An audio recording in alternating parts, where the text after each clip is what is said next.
How to change date and time of picture taken on iPhone.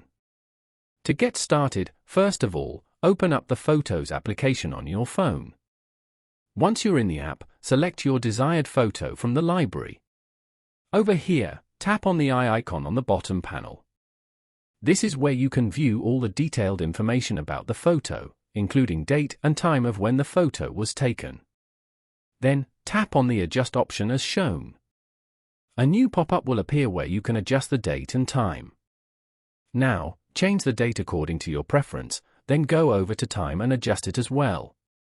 Once done, tap on Adjust on the top right corner. You'll see that the date and time of the photo has changed as you wanted. Following these steps, you can easily change the date and time of any picture on your phone. Thank you for watching. Please leave a like if this tutorial helped you, or leave a comment below if you have any questions related to the video.